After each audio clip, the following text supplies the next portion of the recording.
Shankar big TV 144 ఏళ్లకు ఒకసారి వచ్చే మహా కుంభమేళా, అందులోనూ మాఘ పూర్ణిమ.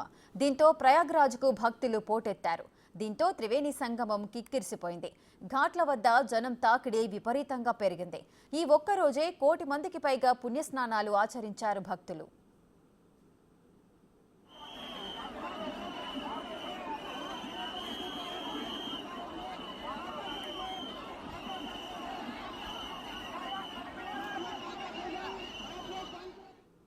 భక్తుల తాకిడి ఎంతలా ఉందంటే, బుధవారం ఉదయం 6 గంటల వరకు పుణ్యస్నానాలు ఆచరించిన వారి సంఖ్య 70 లక్షలు దాటిపోయింది.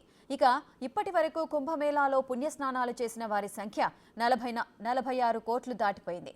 ఇక మాఘ పూర్ణిమ స్నానంతో నెల రోజుల దీక్షకు ముగింపు పలికారు కల్పవాసీలు. దాదాపు 10 లక్షల మంది ఈ దీక్షను ఆచరిస్తున్నట్లు యూపీ ప్రభుత్వం తెలిపింది. వీరంతా ఉదయం 6 గంటల వరకు స్నానమాచరించి తమ దీక్షను ముగించారు.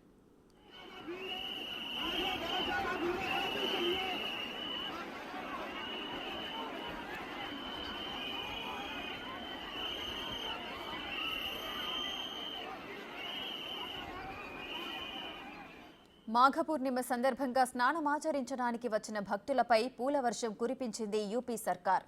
ప్రత్యేక హెలికాప్టర్ భక్తులపై పూలవర్షం కురిపించింది.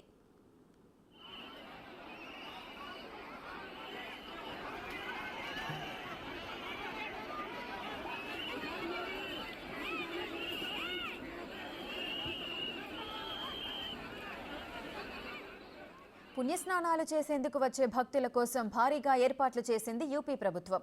ప్రయాగ్రాజ్ను నో వెహికల్ జోన్గా ప్రకటించారు. ఎమర్జెన్సీ వెహికల్స్ తప్ప సాధారణ వాహనాలకు అనుమతిని నిషేధించారు. ప్రభుత్వం కేటాయించిన పార్కింగ్ స్థలాలను మాత్రమే ఉపయోగించాలని, ట్రాఫిక్ రూల్స్ను పాటించాలని సూచించారు అధికారులు.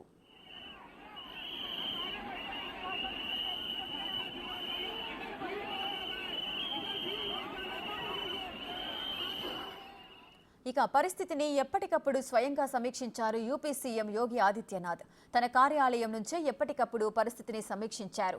అధికారులు కూడా గత అనుభవాలను దృష్టిలో ఉంచుకొని చర్యలు తీసుకుంటున్నట్లు తెలిపారు.